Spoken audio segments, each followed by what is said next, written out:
They had like a fun little flyer Nintendo put out for Paper Mario. Like, hey, this is like the Guinness Book of World Records holder that can like fire an air like a paper airplane the longest distance or something. Yeah. And like, here's how you make Mario into a paper airplane, right? And then you see all the comments and be like, this is just cringe. I'm like, it is geared towards kids. Like, my kids love it. Like, my 13-year-old still loves origami. So, like, yeah, he was all into it. Yeah. Like, it's kids. You know what? Internet, touch grass, man. You know what's great? Yeah. Making paper airplanes and flicking them about. Like, relax. Just Why not? have fun. Like, Exactly. we're not going to get any nice things if you keep acting this way. Come on. Right. See? Keep going, Nintendo. Don't listen. Don't listen to the haters. Nintendo's like, thanks, New Dad Gaming. Yeah, we stepped in and defended them. They're like, oh. Finally Nintendo has a defender, a staunch defender. In right. this podcast, anyways. Yep.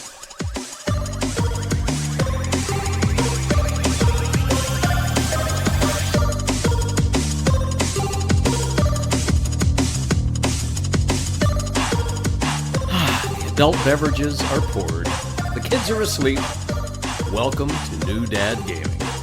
It's a show about fatherhood, gaming, and new fathers figuring out their gaming lives.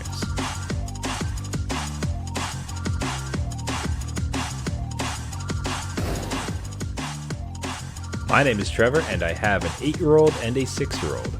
And I'm Jeff. I have a 13-year-old and an 11-year-old. Each week, we try to show that just because you became a dad, Does not mean it's game over. man, it's kind of a flexible sort of state because the oldest is turning 9 in a few days. Yes, So that's we're right. We're gonna have this 3-year gap for a little while. Because usually when I say my kid's age, I start with the top one, Yeah. and then I just work my way back. Right. Yeah. Right? Because he's locked in, so the second one I could just remember by association. Yes. But that'll just be out the window for a little while, and probably gonna mess up a few times. But Probably That- will. It's the internet doesn't last forever. Like, your kids are never gonna find out. what was it like when one of your kids hit the decade mark? When one of them became 10. 10 is a big number. Like, there's something really encroaching about that being on the distance where it's like, wow, like a decade with this being. It usually starts with a conversation of how late is my bedtime. So be prepared point for one. that. And an allowance, like, it's just all the old stuff shows up because there's double digits. It's basically that. It's like, now I'm this old soul and I need more responsibility and fun and push not the too much limits. And to be clear, when I say responsibility, what I mean is I'm allowed to do more things. Do more things, not take that- care of things. Yeah. Yeah, not that you're going to make me do things. I mean that the things that I want to do Yes. expands. Yes. Okay. Well, and you're also competing against every other 10-year-old and their parents and what their style is, right? So, like, Jimmy Cricket over there can walk to the park all by himself at midnight, so I want to do that. Just- So, It's more the cell phone one is the one I'm gearing up for because that's coming in a big way, and we're hoping to hold it back. But I'm for it, man. I'm sorry, but, like, you do it. I would do it. I wouldn't say sell signal, but for cell phone. like, they have a cell phone, but it's still Wi-Fi. Like, I'm not paying. Okay. I'm not paying in Canada Gotcha. 40-50 bucks a month. No way. Yeah, I'm just thinking no phone at all. But I don't know. We're gonna cross. That's gonna be a whole show in the future. When I cross it, we'll see really where we is. arrive. But I also don't want to make any grand ideas because by the time we actually get there, it's like we folded like paper, folded like wet paper. There's no That's chance. it. Yeah. Anyways, hey, we folded like wet paper. You know what else was like paper? Paper Mario: The 1,000-Year Door. Great Look- transition. I love that. Let's just take that in. The best transition of the show. 7 years and counting. Yeah. So, good friends of the show, Nintendo, they'd reached out with a game code with Paper Mario: The 1,000-Year Door, which, we've been pretty clear about our policies here. We received some number of codes. You guys only hear about it if we actually like it. So Right. it's like we could care less to disparage any game, but if something's really great, awesome. But to be clear, we did receive a review copy What was it like? What was the review on your side playing Paper Mario: The Thousand Year Door? Yeah, so the dad side of things, because I had my go at this, it is a delightful little game, and it's something that I didn't realize that was out on the GameCube. Again, we've talked about that at length, where we just didn't own a GameCube, and Wait, this is a re-release? Yeah, so what we're actually seeing here is the GameCube version, and they've remastered it to be super pretty and a lot cleaner, and some of the translation is even different. But yeah, I've never heard of it before. Again, didn't have a GameCube. I'm sure, I don't know if you've heard of this. Like, I just thought it was Paper Mario and that was it. But this was a cute little story. I think about halfway through it and just having a fun time. Like we said at the start of the show, it's just a fun, entertaining, pick-me-up kind of, not really thinking too hard about the puzzles, going through and just having fun and seeing little mechanics. Now, speaking of mechanics, like, so I'm trying to so we have a video playing as we're recording this, and I'm trying to scrub to find some action, and I'm not seeing any. I'm seeing a lot of dialogue and talking. Are there battles in this game? Like, what's the hook? Like, what's the mechanic? So this links in with my kids review. Okay. Thanks for queuing up my child's review of this. That's, again, great transition. I love it. So dad review. Yes, there are battles in this game, and they're turn-based, so you select... It's like Mario RPG. So Mario has a hammer, a jump, and a bunch of other things that he gains along the way, and you fight against the other enemies, and they have like 6 hit points or something. Like, it's not too much, right? And you go back and forth, whatever. And you start to gain up your little party. Now, few and far between, as much as I've played, it's not like battles appear out of nowhere. It's part of the story that you're doing. So you're wandering around these kind of open hub areas, and then you get into a battle for a story point. Great. I'm having a great time with it. My 11-year-old, who I have talked on the show about how they don't like story-driven anything, their first comment of this, there's just a lot of talking. They're sure running their gums a lot in this one, huh? Yeah, to the point where and Nintendo's they're not slow with the script that appears on screen, but there's a delay, so you can't just like mash through. It'll stop you a little bit, right? So my 11-year-old is just hammering that A button to go forward. Yeah. just purposely not reading. It's like, I refuse to read this. They do not care about the story, and that's just them. They do not care about the story and narrative in any of the games, but they are having fun with it. It's just, if Nintendo's really putting this out there and they're like, hey, this story is amazing, my 11-year-old is not receiving that, but they are having fun with it. So they do enjoy the little battle systems. They did complete all of Paper Mario Origami King, so that previous game. So they're having fun with this. They're just not about the story. So that is good. So what is, you're in it, you're enjoying it. Excellent game, which you kind of expect from a Paper Mario. Just anything Mario tends to be of good quality. So it seems like it hits that bar. The interesting thing from a dad review standpoint, for smaller ones or little ones who might want to play, look, this is a lot of reading. There's a lot more story driven than action beats. Because I think even with Origami, if I remember right, looking at some of the mechanics and like the overworld, there's a lot of kind of fun, enjoyable. Like, I remember, like, at one point you have to like throw leaves onto holes and like to get things patched. So the things to do. That was better for younger ones. This one does not seem. This one seems to skew a little older. Yeah, it's more RPG. So there's save points. You have to go to like little inns. You have to find a certain person. So if you're not listening to the speech bubble, you're not knowing who to find. And there's a journal system that kind of reminds you. But again, if you don't know how to read or don't care to read, it's just going to be a little bit more frustrating. Whereas the other one was a world where lots of stuff to do, and you probably stumble along the next thing in the story.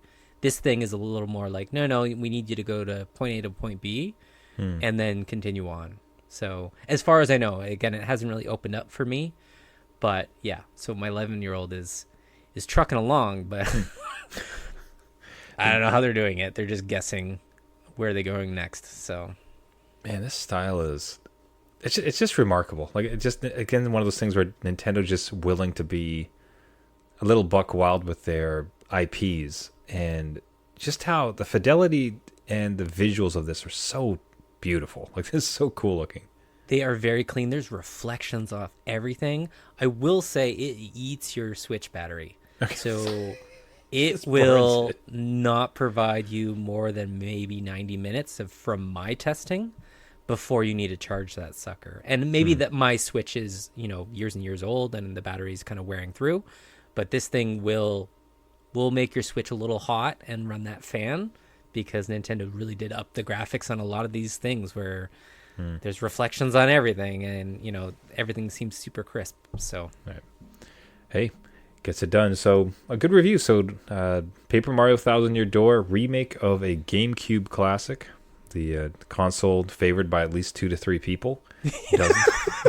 Doesn't, but the re-release seems, it's kind of funny because it ends up being this really deep well of games that you can dip into. Yeah, because they were good games that many people just didn't have a chance to play. So kind of cool to see this one bring it back. Paper Mario Thousand Year Door, check it out. Now you didn't go back far enough. No, with Paper Mario with the GameCube. You we got to go further. Keep going back. Let me boot up DOS. Let me get some games going here. And you decide to play what could be called a homage to Heroes of Might and Magic. Yes. So this was just random on our Twitter account where I saw the makers of Songs of Conquest say, hey, who wants a game code? So full disclosure, we won a game code. And what a week. We're just it's just games are raining down from the sky. Right? What backlog? What do we need? What time?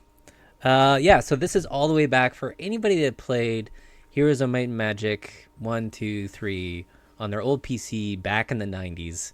God, it would be like 94 or something.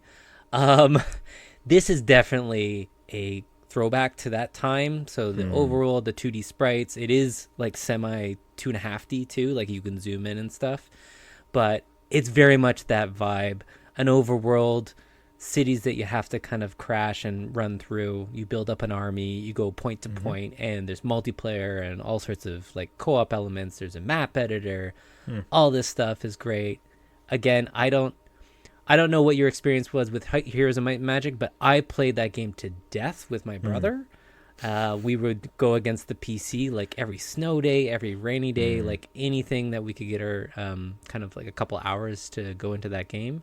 So this very much hit home for me, where it's just calling back those feelings, and it does feel like they've captured that vibe with adding their own stuff. Obviously, you have to modernize it, but they do make it their own game with some elements. There's a lot more strategy involved in the battles. Every battlefield seems different to me, with different elevations and different environments and stuff. So that's great to see. But yeah, I don't know if you're a Heroes of Might and Magic fan. I know I grabbed this code before you could say wait. Wait, I am also a fan. So I immediately went and looked. I think this might, once I get through some of my backlog, this might be a purchase for me, because I'll say in some ways I was almost Heroes of Might and Magic adjacent. Okay. It was a game that many of my buddies were deep into, and they were much like yourselves, like just hours and hours into it. And it'd be the type of thing where I would be at their place, and that's what we'd be playing. Oh, okay. So I myself never had them, but I easily clocked in like numerous hours into the world. And the one thing I immediately kind of thought about was, and this is, so again, let me kind of summarize that point. Seeing this gives you the itch to play those games. Yes. Because you remember trying to go through the map, like some of the resource farming, just like all the parts of it, the battle system, like it just immediately speaks to it. But then you get all of the niceties of a modern gameplay, all of the lessons we've learned about how to make a better game. Yep. And they've done a heck of a job with the visuals. Like, this looks fantastic. Is it Bravely Default, the one that had the 2.5 visual art style? It's along those lines. Like Square does a lot of those things that like Octopath Traveler and like a lot of the new Final Fantasies from the old pixel art does this kind of effect where you can kind of zoom in and see the pixel art in like a 3D way. So it is interesting, and it's quite striking, and it plays on the Steam Deck. So that's like there it is. It's right, circle. Like it's firing on all cylinders. I love it. And again, if I could go to myself back in the 90s and be like, hey, you are going to be playing like a Heroes of Might and Magic clone portably, like wherever you want. And I'll be like, what are you talking about? This is amazing. I don't have to stand in front of this giant computer screen like that's like mounted into the wall in the foundation of this house. I can go anywhere I want. Yes, you can. I don't have to fight the static coming off of this clearly cancer-causing CRT monitor that weighs 100 pounds. Right? So so this will show my lack of understanding of the previous one. Was there stories? Is there a campaign and a story in the original Heroes of Might and Magic, and does this one have one? Yeah, so the original did have a campaign. Not many people, like, you could burn through it pretty easily. And Like campaign as in, hey, do all the things, or as in, like, you are King Lordon who needs to reconquer the land? Kind of a little bit of both of that. Like, it would set you the world map, and you'd be like, hey, you gotta go kill this guy. And, like, that would be it. Like, right? Like, that would, there's nothing beyond that. Or maybe, like, don't let this person die, but go conquer everything, right? So the campaign was very simple and basic. This one does the same. There's not much to the campaigns. I think each one is like 5 or 6 scenarios each, but there's 4 of them with more to come, and they have a roadmap where they're going to add more because they've sold, I guess, 500,000 of this game, which is insane. So good to see. But there is a campaign. I'm kind of going through it casually. I'm more interested in the multiplayer and getting my kids on board if I can. Yeah. And the map editor I always like, because I like to wall myself in so I can take my time, and the computer struggles. So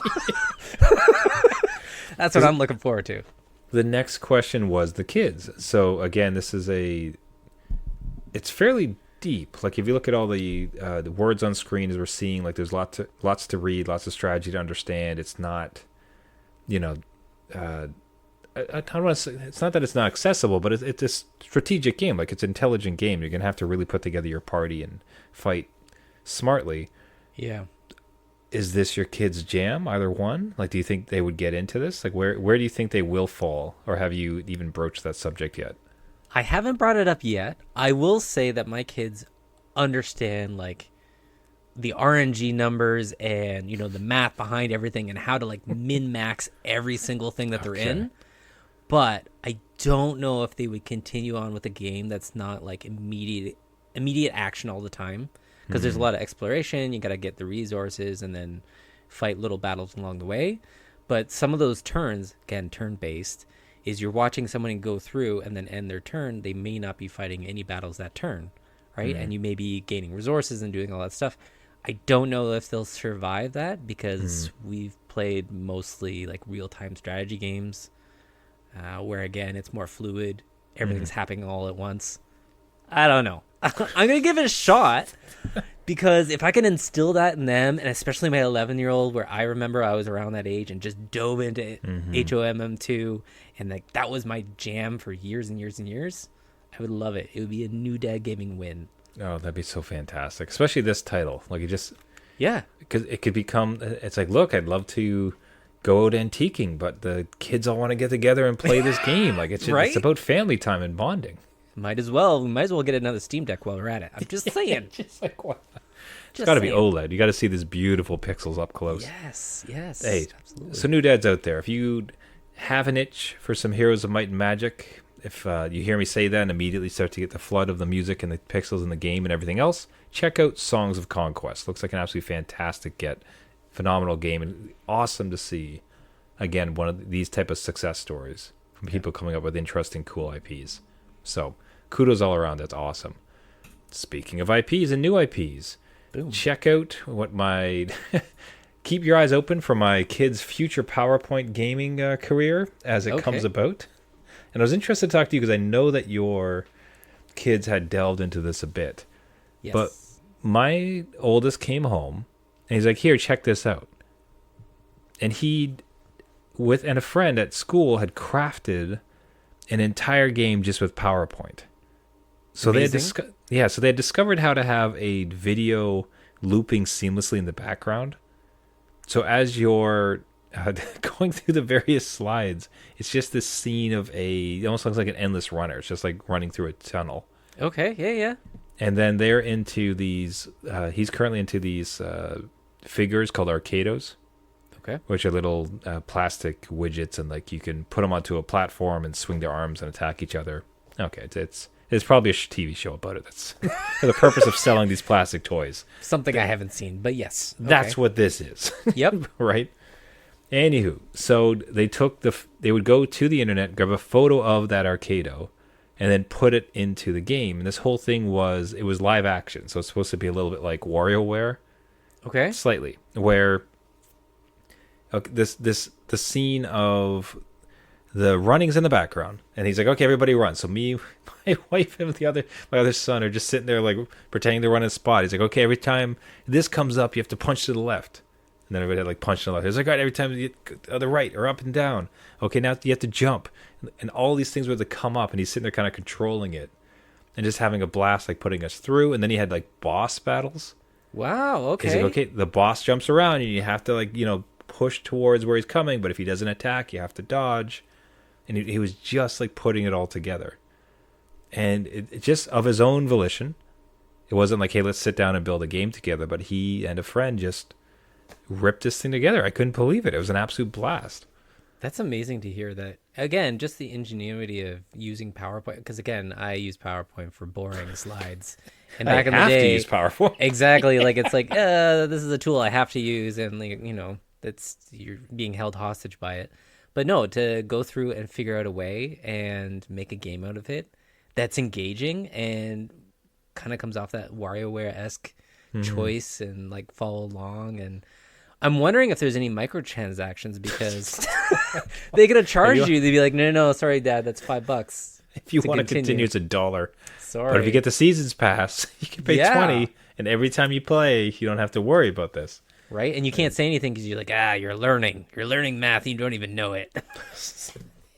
Joke's on you becoming an economist. You Yeah. just had no idea. Yeah, that's Now you are that's banned from the fantastic, family though. for bringing in that nonsense, but Yeah. looks like you'll be able to take care of yourself. It was great. It's super exciting, pretty tiny story in the grand scheme of things, but just so wonderful to see. Hey, gaming dads out there, has your child come to you with their own game creation, PowerPoint or Scratch or anything else in between?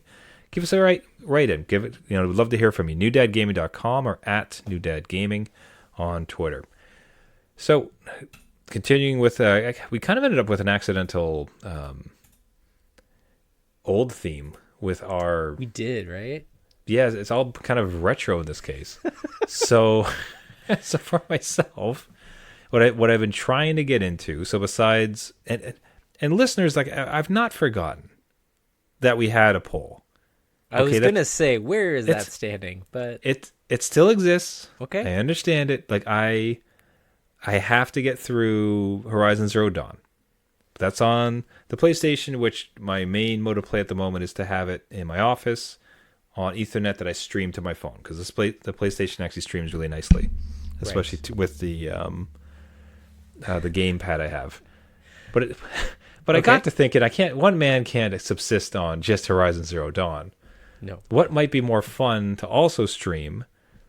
And I decided just for the sake of trying, it's like, okay, I'm going to try to find an old NHL game. I'm going to find an NHL game for the PS4. I only have the PS4.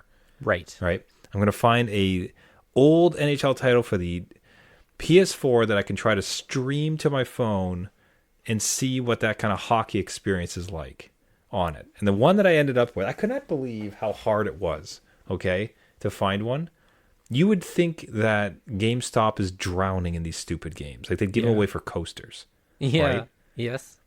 But however, because they're, who wants to keep them, it makes sense. Except GameStop doesn't pay you a damn cent for those stupid games. No, they don't. Right? No. I don't even know if they take them. If I walk in with NHL, by the way, I ended up with NHL 9th, 2017. It's like Right. It's crazy. That's super old, right? Yep. I got it at a thrift store, like a donation, like charity store, for like $2. that's where GameStop rolled up. They're like, Yeah. here, take these. Because I bet if I take this to GameStop tomorrow, it's like, hey, would you give me any money? They're like, oh, no. Okay, will you take it? Also, no. Like we just No, they would charge you just going through the door. They're like, no, you owe us to even look at can't that. But where that left to me is I couldn't find the title because nobody has them online. Nobody bothers to sell them. No. Because like what, you're gonna place NHL 17 on Marketplace, and some idiot dad like me is gonna show up with $5 trying to buy it. I kind of want that to happen when you're done with this game, and just put it up on Marketplace. See who shows up. $1. No, Well, I like thought it was- $100, hard to find. No one Oh my has lord! this. A collector's edition 2000 Yeah. NHL 2017. Yeah. So that's the setup. The quest was out, and look, I'm not kidding. Like, I had this idea weeks ago. It took me a while to find a copy of NHL for the PS4. Anywho, so that's where I'm at. Like, I'm gonna set everything up and give it a try. I'll keep everybody posted on it. But yeah, it's just one of the funniest thing is it's a brain worm, basically, right? Yeah, Because I yeah. have Game Pass. Oh, sorry. Okay, but that works and it doesn't work because what I discovered is you cannot stream from Game Pass directly NHL from the Xbox. So you have to have it installed and then stream. Then you're actually just streaming your system, Okay, yeah. right? Much like PlayStation, and for some reason that just like it felt more pure to like have an old ass disc and just funnier. Okay, so like again, like you said at the top of this little segment, is like we've gone back in time. We have all this technology. We have VR. You could put video games on your face and be in the game, and we choose to go back to like the '90s PC game NHL 2017 to play on your phone. It's just it's funny how that happens. And then I don't know, we're looking at our kids like, why are you in Roblox? And then we're playing these '90s. And this is after everything else we've been doing. Yeah. And what's really wild too is I had thought would be nicer would be a hockey game on PC. Right. Yeah. Because the Steam of all the streaming services I've done so far, PlayStation, either as in just directly from my system to the phone, Xbox streaming from the system to my phone or from Game Pass. The one that works the best, most reliably, is Steam. Oh. Not sure why. So Steam, like from my computer, streaming to my house to my phone, seems to be the best, like most reliable. Huh. Might just be a connection thing. So with that being the truth, it's like, well, okay, I'll just set up. Also, this, my kids cannot touch this. This is also my work computer, right? I do this for work, so they don't touch this one. Right. So with that being true, it's like, well, it'd be cool if I could just have a NHL game on PC, but that it does not exist. And like the NHL, there exists an NHL for PC. I don't know if I feel like I've talked about this history even before. It's so weird that it doesn't. Like, it's got to be a licensing issue, right? Where they're like, this can appear on consoles, but not on PC. Right. The last NHL game, NHL 09. Wow. Okay. The last NHL game to get a PC release was NHL 09. However, I don't think you cannot buy it anymore. It's not on any digital storefronts. You can buy it secondhand for at least $30. That's crazy. See, now you're gonna hold on to this thing for a while, and it'll just be worth more money. It's an investment. Hold on. So the best part about NHL, have you ever heard this history about this thing? No, I don't think so. 09 PC mods. Okay, because what has happened, as you could almost expect, is that, look at this. So what you see here in the first video is the NHL 09 2024 mod. Makes sense. So what people have done is they've, as best as possible, upgraded the graphics.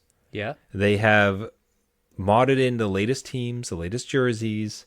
Like you can play the Golden Knights, which is one of the more recent teams. So you basically have this entire community just keeping this game on life support and just keep on moving it. So there is a mod that exists right now, the 2024 edition mod for NHL 09 on PC. That is crazy. For a game you can't buy. You cannot obtain this except to buy a secondhand copy. I mean, good on the community for, like, again, keeping it alive and adding to it, right? Because I could see it. This is just becoming its own Skyrim, right? Where you have to buy this and then just mod the crap out of it. But the community's been very great.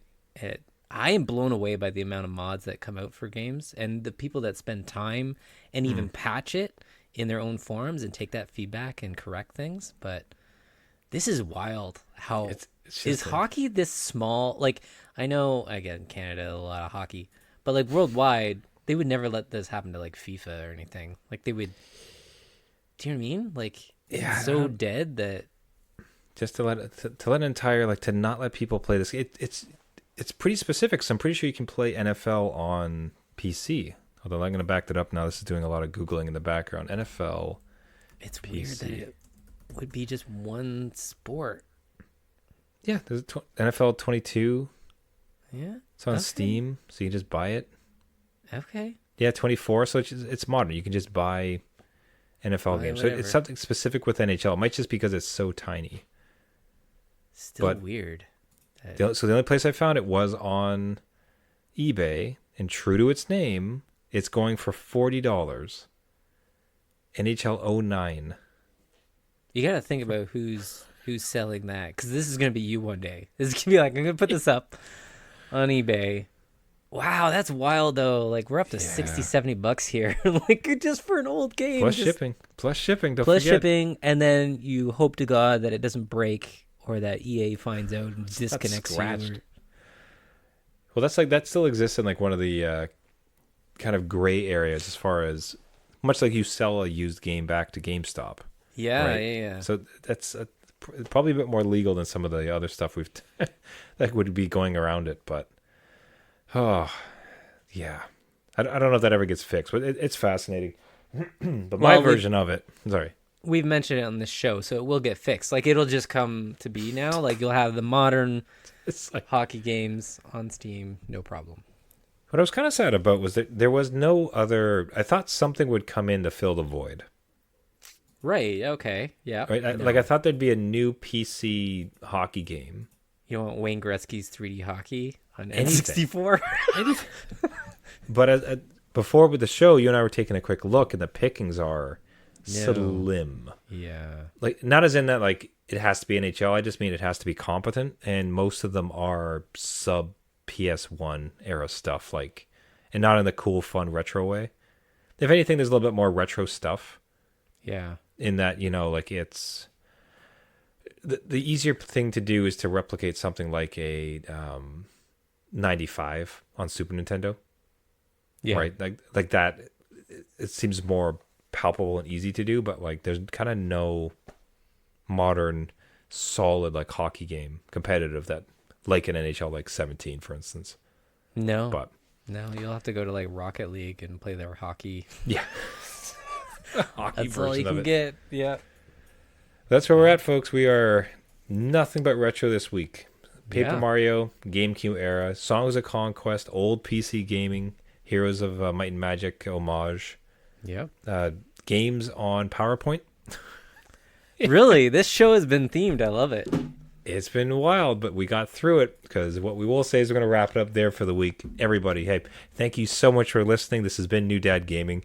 Did you like the show? Well, you can find us on all the major podcasting networks. You can find us on Google Play, Spotify, Caster, iTunes, anywhere we find your podcast. Just search for New Dad Gaming. If you do, what Jeff and I would be eternally grateful for is if you take a moment and subscribe. That really helps the numbers, and especially if you leave a review and a comment.